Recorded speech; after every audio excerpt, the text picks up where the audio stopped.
সুইজারল্যান্ডের দাভোসে world economic ফোরামের সম্মেলনে যোগ দিতে গিয়ে ডক্টর ইউনুস ফিনান্সিয়াল টাইমসকে একটা ইন্টারভিউ দিয়েছেন এবং সেখানে স্টুডেন্টদের দল গঠন নিয়ে কিছু কথা বলেছেন। এর মধ্যে একটা মন্তব্যকে রীতিমতো বোমা ফাটানো বলে মনে হতে পারে, আমি তাই মনে করি, এবং এই মন্তব্য আমাদের রাজনৈতিক মাঠে বড় উত্তাপ তৈরি করার সম্ভাবনা আছে যদি না প্রধান উপদেষ্টার পক্ষ থেকে এই ব্যাপারে ক্লারিফিকেশন দেওয়া হয় এবং সেটা যদি তিনি ডিসওন না করেন। আমি বক্তব্যটা একটু পড়ি। প্রথম আলো বা অন্যান্য অনেক পত্রিকা এটাকে ট্রান্সলেট করেছে। এটার মূল ভার্সন যেটা, আমি ওনার পডকাস্টটাও শুনেছি, এটা পাওয়া যায়, আপনারা যে কেউ শুনে নিতে পারেন। ওখানে একটু মূল বিষয় যাওয়ার আগে ওখানে বলি, ওখানে মূলত উনি কিভাবে দায়িত্ব নিয়েছেন, কি প্রেক্ষাপটে নিয়েছেন, এই গল্পগুলো তার মুখে আমরা অনেকবার শুনেছি। তিনি আবারও সেগুলো বলেছেন, সেগুলো জানিয়েছেন। ভারতের প্রোপাগ্যান্ডার জবাব দিয়েছেন খুবই চমৎকারভাবে, মিথ্যা প্রোপাগ্যান্ডা যেগুলো হচ্ছে। এবং তার চাইতেও খুব মজা লেগেছে আমার কাছে, টিউলিপ সিদ্দিক নিয়ে আলোচনা করছিলেন এবং এই চোর বা এই ডাকাত ফ্যামিলিটাকে নিয়ে যে কঠোর ভাষায় তিনি আগেও কথা বলেছিলেন সেটা আবার বললেন এবং দুর্দান্ত লেগেছে। এবং আমি ট্রুলি বিশ্বাস করি টিউলিপ সিদ্দিকের চাকুরি, মানে মন্ত্রিত্বের চাকুরি যাওয়ার ক্ষেত্রে খুব বড় রোল প্লে করেছিল আমাদের প্রধান উপদেষ্টার বক্তব্য। তিনি দেশে থাকতেই এটা নিয়ে খুব কঠোর অবস্থান জানিয়েছিলেন। অফ টপিক হলে যোগ করে রাখি, টিউলিপ সিদ্দিকের এমপিত্ব নিয়ে আলাপ চলছে এবং আমি মনে করি ওখানে বাংলাদেশি যে কমিউনিটি আছে, ডায়াসপোরা যারা আছেন, তারা তার মানে এমপিত্ব থেকেও তাকে যেন সরে যেতে হয় সেই চাপ তারা অব্যাহত রাখবেন। এখানে ডক্টর ইউনুস ছাত্রদেরকে নিয়ে যা বলেছে, বিশেষ করে শেষ অংশের কথাটাই সবচেয়ে বেশি প্রশ্ন আসবে বলে আমি মনে করি। সেটার আগে এমনি দল নিয়ে অনেক কথা বলেছেন, একটু পড়ি। একটি সম্ভাবনা হলো ছাত্ররা নিজেরাই একটি দল গঠন করে। আমি তাকে কোট করছি। শুরুতে যখন তারা উপদেষ্টা পরিষদ গঠন করেছে তখন আমি 3 জন ছাত্রকে আমার উপদেষ্টা পরিষদে নিয়েছিলাম। আমি বলেছিলাম যদি তারা দেশকে প্রাণ দিতে পারে তাহলে তারা উপদেষ্টা পরিষদে বসতে পারে এবং প্রাণ দেওয়ার জন্য কি করেছে সেই বিষয়ে সিদ্ধান্ত নিতে পারে। তারা ভালো কাজ করছে। এখন ছাত্ররা বলছে তারা কেন নিজস্ব দল গঠন করছে না, তারা একটা সুযোগ নেবে। তারা বলছেন যে তাদের কোনো সুযোগ নেই, এমনকি সংসদে একটি আসনও থাকবে না। কেন? কারণ কেউ তাদেরকে চেনে না। এই প্রসঙ্গে ডক্টর ইউনুস আরও বলেন, আমি তাদের বললাম পুরো জাতি তাদেরকে চেনে, তারা যা করতে চায় সেই বিষয়ে তাদেরকে একটা সুযোগ দেই, সুতরাং তারা এটা করবে। অধ্যাপক মোহাম্মদ ইউনুস বলেন দল গঠনের প্রক্রিয়ার মধ্যে তারা হয়তো বিচ্ছিন্ন হয়ে পড়বে, একটু আশঙ্কার কথা আছে বাংলাদেশের যে টিপিক্যাল রাজনৈতিক কালচার। উনি বলছেন এটাও একটা বিপদ, কারণ রাজনীতি শুরু করে সব ধরনের রাজনীতিবিদ তাদের সঙ্গে মিশে যাবে। তাই আমরা জানি না তারা আমাদের দেশে যে রাজনীতি তা থেকে নিজেদের দূরে রাখতে পারবে কিনা। এ ধরনের সুযোগ আছে যা আমাদের নিতে হবে। তবে ছাত্ররা প্রস্তুত, তারা প্রচারণা চালাচ্ছে, তারা দেশ জুড়ে লোকজনকে সংগঠিত করছে। এক পর্যায়ে তিনি বলেন ভারতীয়রা যেসব বিষয় বলছেন তার বিষয়ে আপনার দৃষ্টি আকর্ষণ করতে চাই। তারা বলছে বাংলাদেশের অবস্থা খুবই নাজুক। অধ্যাপক ইউনুস হয়তো নাও ঠিক থাকতে পারেন, কিন্তু সেখানে ইসলামিস্টরা রয়েছে যারা বাংলাদেশকে নিয়ন্ত্রণ নিতে যাচ্ছে। এই বিষয়ে আপনি কি বলবেন? এই জায়গায় সেই কথাগুলো আছে যেগুলোকে বোমা ফাটানো মনে হতে পারে। তিনি বলছেন আমরা এমন লক্ষণ দেখি না, অন্তত আমি এখন কোনো লক্ষণ দেখি না। তরুণেরা সবাই প্রতিশ্রুতিবদ্ধ, তাদের খারাপ কোনো কিছুর সংস্পর্শ নেই বা নিজেদের রাজনৈতিক আখের গোছানোর ব্যক্তিগত আকাঙ্ক্ষা নেই। তারা এই পরিস্থিতিতে রাজনৈতিক দল গঠন করছে বা রাজনীতিতে যুক্ত হচ্ছে, এটা দরকার। কারণ রক্ত দিয়ে তারা যেগুলো অর্জন করেছে সেগুলো তাদেরকে রক্ষা করতে হবে। অন্যথায় সেই সব ব্যক্তি নিয়ে যাবে যারা বিগত প্রশাসন ও অন্যান্যের মতো সবকিছু পুনরাবৃত্তি করার সুযোগ খুঁজছে। এটা বাংলাদেশে আমাদের রাজনৈতিক পরিবেশ, সুতরাং এটা রক্ষা করার চেষ্টা করছে। তাই আমি বলবো ছাত্রদের অভিপ্রায় থাকবে। এই জায়গাটা আমি আবারও পড়ি, শেষ অংশটা, যেখানেই আসলে অনেকগুলো কথা আছে যেগুলো মারাত্মক রকম পলিটিক্যাল ডিবেট ট্রিগার করতে পারে। তিনি বলছেন তাদের খারাপ কোনো কিছু সংস্পর্শ নেই বা নিজেদের রাজনৈতিক আখের গোছানোর ব্যক্তিগত আকাঙ্ক্ষা নেই। ছাত্রদেরকে তিনি প্রশংসা করছেন। মানে এই প্রশংসা যখন তিনি করছেন তখন এটাকে আমরা কিভাবে দেখব? এবং এর রিডিং বিটুইন লাইনস হচ্ছে, অনেকেরই আছে যেটা উনি পরে বলেও ফেলছেন, তারা এই পরিস্থিতিতে রাজনৈতিক দল গঠন করছে বা রাজনীতিতে যুক্ত হচ্ছে, এটা দরকার। কারণ রক্ত দিয়ে তারা যেগুলো অর্জন করেছে সেগুলো তাদেরকে রক্ষা করতে হবে।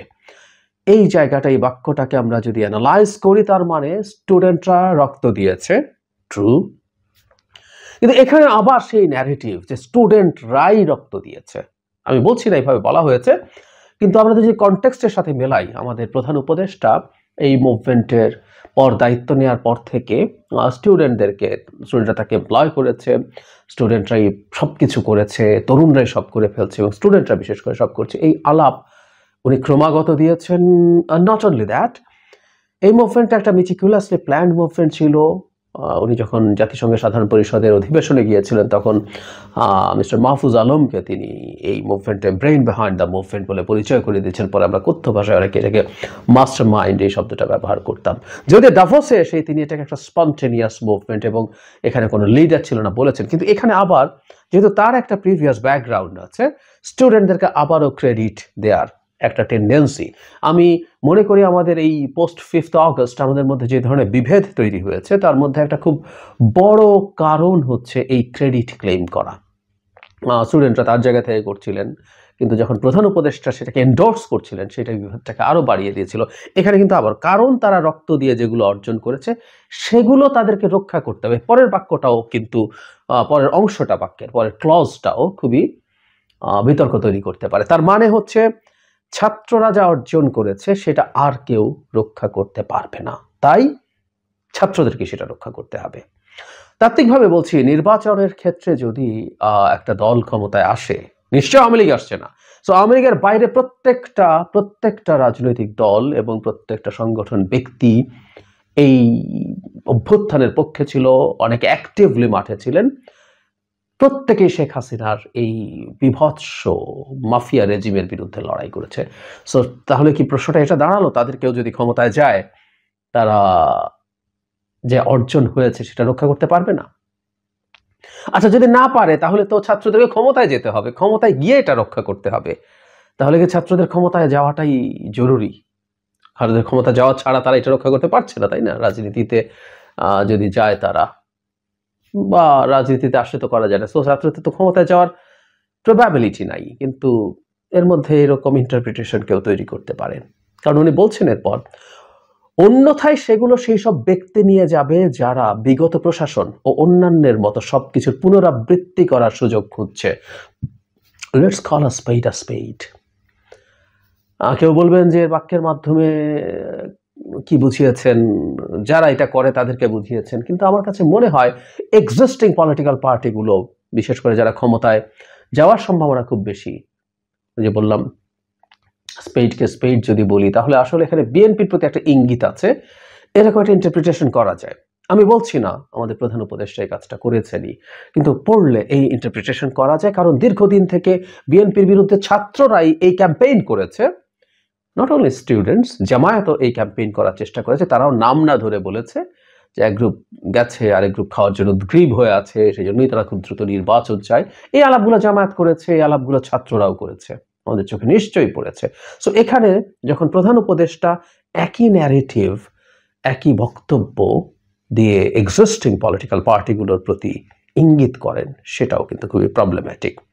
তারপর বলছেন এটাই বাংলাদেশে আমাদের রাজনৈতিক পরিবেশ, সুতরাং তারা এটা রক্ষা করার চেষ্টা করছে। তাই আমি বলবো ছাত্রদের অভিপ্রায় স্বচ্ছ থাকবে। কোন সময় এই বক্তব্যটা আসলো? যখন কয়েকদিন আগেই বিএনপি মহাসচিব সরকারের নিরপেক্ষতা নিয়ে প্রশ্ন তুলেছিলেন। উনি প্রশ্ন আসলে তোলেন, উনি বলেছেন সরকার যদি নিরপেক্ষ না থাকে তাহলে সেই সরকার নিরপেক্ষ থাকা উচিত হবে, কারণ স্টুডেন্টরা যদি দল তৈরি করে, নিরপেক্ষতা নিয়ে প্রশ্ন আসতে পারে, তখন স্টুডেন্টদের ওই সরকারে থাকা না থাকা নিয়ে প্রশ্ন। এরপরেই তাকে জিজ্ঞেস করা হয়েছিল যে সরকারকে উনি এখন পর্যন্ত নিরপেক্ষ মনে করেন কিনা। তিনি কিন্তু বলেছেন যে এখন পর্যন্ত উনি নিরপেক্ষই মনে করেন। কিন্তু যখন উনি এই প্রশ্ন তুলছেন, তখন যখন প্রধান উপদেষ্টা স্বয়ং এই ধরনের একটা বক্তব্য দেন যেটার অনেক রকম ইন্টারপ্রিটেশন হতে পারে, লজিক্যালি জাস্ট টেক্সচুয়াল ইন্টারপ্রিটেশনই হতে পারে, আর রিডিং বিটুইন লাইন্সে তো অনেক কিছুই আসতে পারে সম্ভব। ফলে এই প্রশ্নটা যখন আসবে তখন বিএনপি যে কথাটা বলছিল যে নিরপেক্ষতা নিয়ে প্রশ্ন সরকারের, সেই প্রশ্নটা তো বেশ উচ্চকিত হয়ে উঠবে। এবং এই ঘটনাটা এমন সময় ঘটবে যখন বিএনপি আর সরকারের মধ্যে কিছুটা অবিশ্বাসের পরিস্থিতি আমরা দেখতে পাচ্ছি। এই ঘটনা প্রধান উপদেষ্টার এই বক্তব্যের আগেই বিএনপি ফেব্রুয়ারিতে তাদের নির্বাচনের দাবিতে মাঠে নামার আওয়াজ তুলছিল। তারা জুলাই আগস্টে তাদের নির্বাচন চাইছিল। এটাকে এক ধরনের রেটরিক হিসাবে আমি ইন্টারপ্রিট করেছি যে বিএনপি হয়তো এই বছরের মধ্যে, মানে ডিসেম্বরের মধ্যে নির্বাচন হলেই will be happy with that. কিন্তু এখন এই প্রেক্ষাপটে যখন এই আলাপটা আসলো, এটা বিএনপিকে আরো আরো ভীত করে তুলবে। মানে বিএনপির মানে ছাত্রদের দল নিয়ে আমি ব্যক্তিগতভাবে মনে করি ছাত্রদের দলটা যেমন হতে যাচ্ছে, যা হতে যাচ্ছে, এটা বহুদিন সময় লাগবে।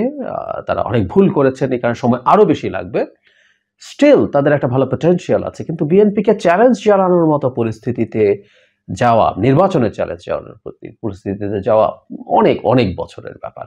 মানে আমি এভাবে বলি যে অন্তত 20 বছরেও যদি ছাত্রদের এই দল, নতুন দলটা যদি একটা বাংলাদেশের খুব গুরুত্বপূর্ণ স্টেক হোল্ডার হয়ে ওঠে পলিটিক্যাল ফিল্ডে, পলিটিক্যাল পার্টিদের মধ্যে, এটাই অনেক কিছু। তো বিএনপির আসো কোনো বিপদের কোনো সুযোগ নেই, সম্ভাবনা নেই, কিন্তু বিএনপির ওই ভীতির জায়গাটা হচ্ছে কোনো না কোনোভাবে নির্বাচনকে ম্যানিপুলেটেড হয় কিনা, বা নির্বাচন পর্যন্তই গেল না, কিছু না কিছু একটা ঘটলো, কিছু না কিছু একটা ঘটানো হলো, যে কারণে নির্বাচন হলো না, নির্বাচন পেছাতে থাকলো।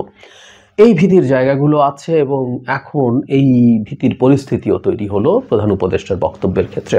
এখন বিএনপি যদি তার নির্বাচনের দাবিতে, তার এই ভীতিজনিত কারণে সে যদি নির্বাচনের দাবিতে আরো মাঠে নেমে আসে, সেটা এই মুহূর্তে একটা সাংঘর্ষিক পরিস্থিতি তৈরি করতে পারে। সংঘর্ষ কি ইন্টেন্সিটিতে হবে যদি হয়, আমরা কোনোভাবেই চাই না সেটা হোক, কিন্তু যদি হয় সেখানে ছাত্রদের শক্তি সেই অর্থে আর অতটা নেই, এবং ছাত্রদের সাথে জামায়াতের, শিবিরের এক ধরনের অ্যালাইনমেন্ট আমরা দেখতে পাচ্ছি বক্তব্যের ক্ষেত্রে, এবং এটা শোনা যায় তাদের সমাবেশে বহু সময় জামায়াত শিবিরের অ্যাক্টিভিস্টরা, কর্মীরা, সমর্থকরা গিয়ে হাজির হন।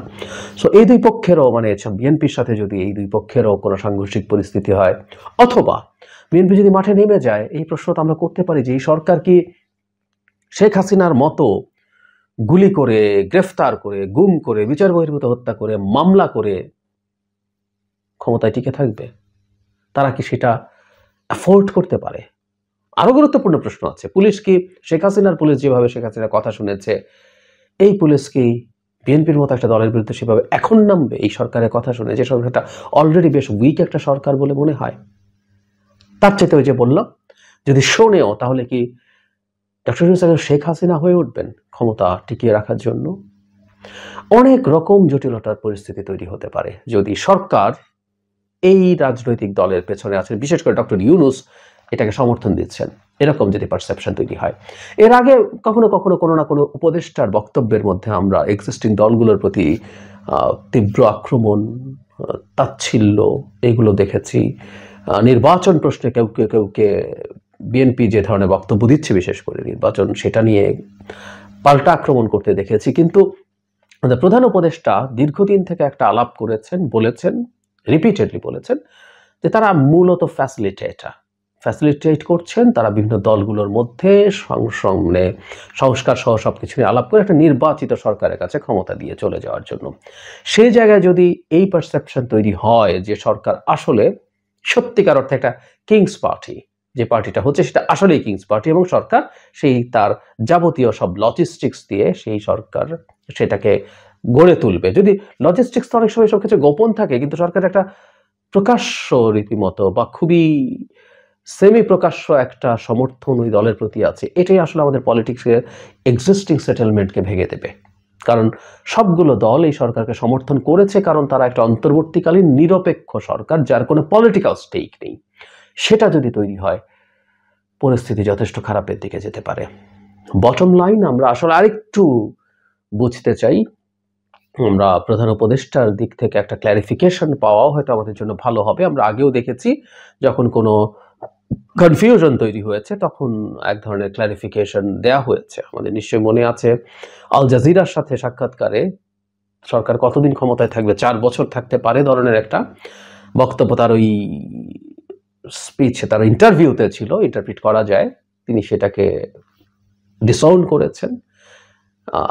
সেটা একটু আসলে আমরা দেখতে চাইবো। ও আরেকটা কথা ভুলে গিয়েছিলাম, সেটা হলো এই ইন্টারভিউতে তিনি যে তার পাথওয়ে অফ, যেটা দিয়ে উনি মানে ক্ষমতাটাকে মানে হস্তান্তর করবে নির্বাচিত সরকারের কাছে, সেই সংস্কার না হলে, খুব কম হলে 1 বছর, একটু বেশি হলে আরো 6 মাস বেশি সময় লাগবে, সংস্কার কমিশন, এইগুলো উনি ঠিক আগের জায়গায় স্ট্রিক্ট আছেন, অ্যালাইন্ড আছেন।